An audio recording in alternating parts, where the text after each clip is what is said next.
అందరికీ నమస్తే।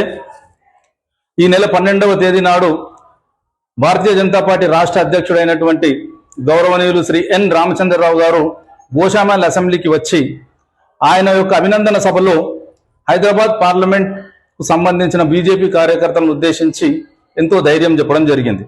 కార్యకర్తలు అనేక సంవత్సరాల నుంచి పనిచేయడం మూలంగానే భారతీయ జనతా పార్టీ ఇంత బలంగా ఉందని, హైదరాబాద్ పార్లమెంటు కార్యకర్తలకు అందరికీ మేము అండగా ఉంటామని ఆయన హామీ ఇవ్వడం జరిగింది।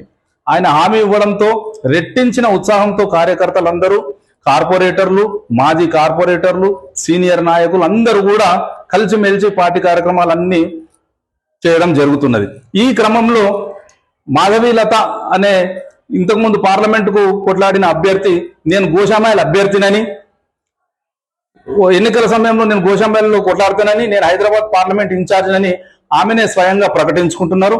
ఇది విన్న కార్యకర్తలు, సీనియర్ నాయకులు, కార్పొరేటర్లు, మాజీ కార్పొరేటర్లు అందరూ కూడా కొంత విస్మయానికి గురై నిరుత్సాహపడుతూ పార్టీ కార్యక్రమాలన్నీ మళ్ళా చెప్పబడడం జరిగింది। కాబట్టి పార్టీ అధిష్టానానికి నా యొక్క వినతి ఏంటంటే, ఎవరు కూడా సెల్ఫ్ డిక్లరేషన్ ఇచ్చుకోవద్దని, ఇంక ఇది ఎన్నికల సమయం కాదని, ఎన్నికలు వచ్చినప్పుడు సరైన వ్యక్తిని పార్టీ నిర్ణయిస్తుందని, ఏ వ్యక్తిని పార్టీ నిర్ణయించినా మనం అందరం కలిసికట్టుగా పనిచేయాలని మేమందరం కార్యకర్తలకు సరిదిద్ది చెప్పడం జరిగింది। దాంతో తిరిగి అందరూ కూడా కార్యాచరణలోకి దిగడం జరిగింది। పార్టీ అధిష్టానానికి విజ్ఞప్తి ఏంటంటే, ఎవరు కూడా ఎలక్షన్ల గురించి, అభ్యర్థి గురించి ఇప్పుడే ఎవరు కూడా మాట్లాడకుండా వాళ్ళకు ఆదేశాలు ఇవ్వాలని మనవి।